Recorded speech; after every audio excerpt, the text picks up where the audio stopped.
entre parenthèses, à 80%, je peux vous assurer que le bulletin de vote de M. Maurice Kamto dans l'urne, là, à 80%, je peux me tromper à 20%, mais à 80%, c'était le nom d'Issa Chiroma Bakari qui était écrit. Alors, bonjour, bonsoir, mes chers contrariens. Et je vous rappelle tout le temps pourquoi je vous appelle mes contrariens, parce que sur cette chaîne, on veut penser différemment, on veut aborder les problèmes de façon différente. Beaucoup de Camerounais, comme beaucoup de peuples occidentaux, aiment se perdre dans la distraction. Et malheureusement, le peuple camerounais ne peut pas se permettre, et les peuples pauvres, en fait, en 2025, ne peuvent pas se permettre de s'égarer dans les distractions. Et la distraction, c'est généralement quelque chose qui est de la panacée de ceux qui ont réglé leurs problèmes de base en tant que société. J'ai écouté un live sur la chaîne de Michel Gachou. C'est pas lui qui l'a organisé, mais c'est une de ses collaboratrices et quelques-uns de ses collaborateurs, dont l'objet était le flashback de 2018. Alors, premièrement, on est en 2025. Je me demande pourquoi ça a pris 7 ans pour faire ce type de rétrospective. Ils auraient pu le faire avant les élections. Mais ils décident de le faire maintenant. Bon, il peut avoir du positif ou du négatif, je ne le sais pas. Mais moi, ce que je peux vous dire de ce que j'ai entendu de ce flashback-là, qu'ils ont fait collectivement, c'est que l'exercice était extrêmement négatif, nuisible et improductif pour la cause. En plus, c'est un exercice pour quelqu'un d'externe, qui n'est pas directement dans les partis politiques, qui n'est pas un acteur politique actif dans les partis. Pour un observateur externe, ça faisait paraître les gens du MRC comme des extrémistes, alors que la majorité des sympathisants et des membres du MRC ne sont pas des extrémistes.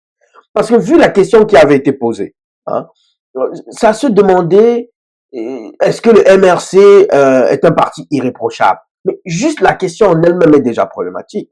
Parce qu'il n'y a pas de parti irréprochable nulle part dans le monde. Donc, on est déjà dans un problème où on n'aura jamais réellement une réponse positive. Donc, ça partait toujours de quelque chose de très négatif. Et je me suis rendu compte que on m'a perdu des minutes que je récupérerai jamais, parce que on a des questions du type, mais pourquoi le MRC en 2018 n'a pas décrié le rejet de la candidature d'un certain monsieur Abiba Issa de l'UPC? Par conséquent, le MRC devrait se garder une réserve de décrier le rejet de la candidature de Issa Chiroma Bakari ou de se plaindre même du rejet de sa propre candidature. Mais vous voyez un peu dans quel cycle les gens se trouvent mental. Mais c'est problématique. Alors que l'Afrique en 2025 devrait être dans des discussions constructives, productives, pour tous ceux qui vous écoutent. Et ça, c'est mon opinion.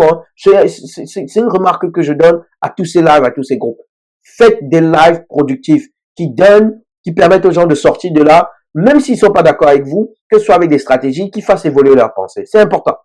C'est important. Mais de toute façon, ce live-là m'a rappelé une discussion, en fait. Une discussion que j'ai eue avec quelqu'un qui me fait toujours l'honneur d'être membre de cette chaîne, à travers des messages, et qui me demandait, mais Médard, est-ce que Maurice Kamto n'aurait pas mieux fait, n'aurait pas dû supporter publiquement Issa Chiroma Bakari? Parce que le fait qu'il n'ait pas supporté Issa Chiroma Bakari, c'est vraiment ça, fasse en sorte que il peut être dépeint comme un mégalomane, quelqu'un qui a le syndrome divin. C'est moi ou personne qui peut sauver le Cameroun. Mais avoir cette pensée-là en elle-même, et ça c'est pas personnel, c'est un problème. C'est le même type, je veux dire, c'est la même source de pensée qui empêchait les Camerounais de croire, beaucoup de Camerounais de croire que quelqu'un comme Maurice Kamto puisse sacrifier sa vie pour le peuple camerounais, qui empêchait les Camerounais de croire que quelqu'un puisse les aimer plus que eux-mêmes. C'est un problème. C'est un problème. Juste la pensée. Parce que on n'a pas supporté, parce que vous estimez qu'il n'a pas supporté Issa Chiroma Bakari, automatiquement, vous lui donnez le syndrome du mégalomane, du monsieur tout ou rien, c'est moi ou personne d'autre, de l'égoïste. Automatiquement. C'est un problème, mais parce que vous n'analysez pas les choses de la bonne façon. Et c'est ça le problème. Le problème africain, et là je vais dériver un peu, c'est que vous avez des gens qui parlent publiquement de choses auxquelles ils n'ont pas réellement réfléchi. Et là, je vous parle même des professeurs agrégés d'université qui, en réalité, ont une pensée stratégique vide. Quand j'entends des professeurs agrégés en économie qui viennent nous expliquer que, oh oui, l'Afrique aussi, les pays africains peuvent utiliser la planche à billets comme aux États-Unis. Des inconscients qui n'ont même pas la connaissance nécessaire, fondamentale de l'économie, Parce que s'ils l'avaient, ils auraient compris que la planche à billets a amené à l'appauvrissement des États-Unis et à une inflation criable. Mais ça, oh, je suis professeur blanc. Mais en gros, c'est ce que je suis en train de vous expliquer. Je suis en train de vous expliquer que notre problème africain, c'est qu'on parle à majorité de choses pour lesquelles on n'a pas réfléchi. On se base sur des livres et des a priori, des on-dit, le ressenti, comment on se sent. Hein? Je n'aime pas ce qu'il dit, donc ça ne doit pas être vrai. J'aime ce qu'il dit, donc ça doit être vrai. Oh, il est sympathique, il est gentil, il est humble, donc ça veut dire qu'il est honnête. C'est ça le problème africain. C'est pas juste camerounais, c'est le problème africain. Donc, j'arrête de dériver, je reviens. Hein? Donc, premièrement, tous ceux qui disent que Moïse Kamto n'a pas supporté Issa Chiroma Bakary, parce que ce que vous devez savoir, c'est parce que ces gens ont une pensée binaire en politique et même dans la société en général. Ils ont malheureusement une pensée binaire. Soit je supporte, soit je ne supporte pas. Il n'y a que deux options. Mais laissez-moi, mes amis, vous dire qu'en réalité, en politique, il y a trois réponses. Il y a deux réponses négatives et deux réponses positives. Allez bien réfléchir à ce que je viens de dire. En politique, il y a trois réponses. Deux réponses négatives, deux réponses positives. Alors, je vous explique. Les deux réponses négatives que Maurice Kamto aurait pu avoir. La première, c'était simplement de dire non, Issa Chiroma Bakary est un outil du système RDPC dont je ne le supporte pas. C'est la première des choses. Il aurait pu clairement dire je ne supporte pas Issa Chiroma Bakary. Parce que voilà, c'est quelqu'un du RDPC, il a fait 20 ans dans le régime, blablabla. La deuxième réponse négative, ça aurait été un silence, comme le silence qu'il a eu face au candidat et en coulisses. Ça aurait été qu'il y ait des instructions qui circulent au niveau du MRC d'interdire toute collaboration avec le FSNC de Issa Chiroma Bakary. Ça fait deux réponses négatives. C'est-à-dire qu'il ne dit rien. Il ne se prononce pas. Mais en coulisses, il y a une consigne à l'intérieur émise par le bureau du MRC qui interdit toute collaboration ou tout support des membres MRC ou des sympathisants MRC avec le FSNC de Issa Chiroma Bakary. Ce sont les deux premières réponses négatives. Mais il y a deux réponses positives.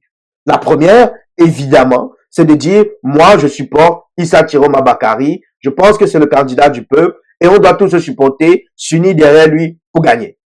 La deuxième réponse positive, c'est le silence. Mais un silence, cette fois-ci, qui lui est suivi d'une directive que Monsieur Maurice Kamto a donnée.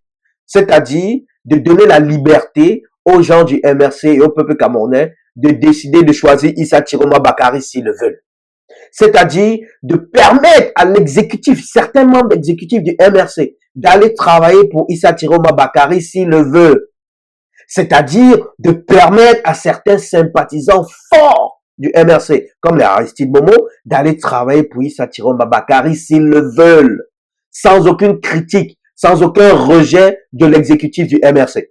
Alors, à ce moment-là, dans ces conditions, ça s'appelle un support tacite. Ça veut dire que je ne vous supporte pas en public, mais en privé, je ne permets pas non plus qu'on vous rejette. Et si je ne vous rejette pas en privé et ni en public, alors implicitement, je soutiens votre candidature. Implicitement. Et ça, vous n'avez pas saisi. Que en réalité, Maurice Kamto a supporté la candidature d'Issa Chiroma Bakary de façon tacite. Pourquoi de façon tacite? Simplement parce que Maurice Kamto n'adhère pas au passé de l'individu. C'est aussi simple que ça. C'est aussi, mais je ne comprends pas comment les gens réfléchissent. Et entre parenthèses, à 80%, je peux vous assurer que le bulletin de vote de monsieur Maurice Kamto dans l'urne là, à 80%, je peux me tromper à 20%, mais à 80%, c'était le nom d'Issa Chiroma Bakary qui était écrit dessus. Parce que logiquement, des 12 apôtres, il y avait personne d'autre qui avait ce 2% de chance là de retourner sa veste. Il n'y avait personne d'autre. Les gens vont dire oui, mais il aurait pu simplement dire qu'il supporte Issa Chiroma Bakary. Mais c'est parce que, mesdames, messieurs, prenez du recul et posez-vous les bonnes questions. Posez-vous les bonnes questions. Parce que il n'a pas fait ça, parce qu'il ne pouvait pas garantir la probité, l'intégrité et surtout, il ne pouvait pas garantir qu'Issa Chiroma Bakary n'aurait pas trahi l'âme de la lutte pour le changement au Cameroun. C'est pour ça qu'il ne peut pas se permettre de pleinement endosser quelqu'un en qui il n'a pas confiance. Mais d'ailleurs même, je vous rappelle que vous étiez nombreux. Vous étiez nombreux, vous étiez nombreux à nous expliquer que oui, vraiment, Kamto, s'il aime le Cameroun, il doit supporter la jeunesse. Il doit supporter Cabral. que vraiment, oui, c'est pas correct, qu'il ne supporte pas un jeune comme Cabral. Il avait dit que lui veut préparer le Cameroun pour les jeunes, qu'il ne veut pas juste être président. Que vous étiez nombreux à nous expliquer qu'il fallait qu'il supporte Cabral Libi. Il fallait qu'il supporte Kouagne. Vous étiez nombreux. Vous êtes où maintenant? Venez nous l'expliquer encore, non? Mais vraiment de vrais inconscients. Vous êtes de vrais inconscients. Moi, j'ai toujours dit, c'est cette pensée-là qui est le problème. Vous ne réfléchissez pas réellement aux choses et vous allez avec votre ressenti et votre émotivité. De vrais adolescents. Vous êtes où maintenant? Expliquez-nous. Donc, venez encore nous expliquer comment Maurice Kamto aurait dû supporter Cabral Libi pour le bien du Cameroun. Venez nous expliquer. Mais alors, aujourd'hui, imaginez s'il l'avait fait. Imaginez si M. Maurice Kamto, comme vous, les grands là, pareil pour le foot, 22 coachs, vous poussiez. S'il avait supporté Cabral Libi aujourd'hui, et que la machine MRC, Maurice Kamto avait poussé la machine MRC de se mettre derrière Cabral, où en serions-nous aujourd'hui? Et que Cabral ressort et dit qu'il est sorti deuxième, on serait où aujourd'hui? Les mêmes raisons qui ont empêché Maurice Kamto de supporter Cabral Libi sont les mêmes pour lesquelles Maurice Kamto n'a pas directement supporté la candidature d'Issa Thiro Bakary. Ce sont les mêmes raisons pour lesquelles il n'a pas fait publiquement. Parce que il sait quand même reconnaître que Issa Chiroma a été un artisan de ce système pendant 20 ans. Issa Chiroma l'a combattu, lui. Il n'a pas levé le doigt quand il allait en prison. Mais vous réfléchissez même comment? Vous demandez à Kamto de supporter publiquement Cabral Libi, qui n'a pas l'expérience collaboratrice avec le système RDPC. Cabral Libi n'a pas été un élément actif du système RDPC. Vous avez demandé à Maurice Kamto de le supporter. Il refuse, car il doutait de l'honnêteté de Cabral. Il pensait que Cabral était un élément actif en coulisses du RDPC. Donc il refuse. Mais Cabral n'a pas un passé actif au RDPC. Et aujourd'hui, là, vous le critiquez parce que lui, il doutait du moins, l'élection est passée, parce que lui, il doutait de la probité, de l'intégrité de quelqu'un qui, lui, a un passé de collaborateur avec le RDPC. Mais je me demande, vous réfléchissez comment? Donc, moi, je doute d'un gars qui n'a pas de passé de vol. Il n'a jamais volé. Je doute du gars qui n'a jamais volé. Parce que je le vois traîner un peu avec les voleurs. Donc, je dis, non, ce gars-là, il n'a jamais... Vous venez m'expliquer, oh non, lui, vraiment, il faut le supporter, il n'a jamais volé, il n'a jamais... Regarde comment il parle bien. On finit par découvrir qu'il a volé. Que c'est un voleur. C'est juste que dans le passé, il n'a pas pu le faire. Et il faut me demander de faire confiance à quelqu'un qui a 20 ans dans le vol. Et vous me critiquez parce que, ouvertement, j'ai pas supporté sa candidature. Mais vous êtes un problème. Mais comment vous êtes un problème? Comment on peut critiquer Maurice Kamto d'avoir été prudent? Vous êtes un problème. Je vous le dis. Vous êtes un problème.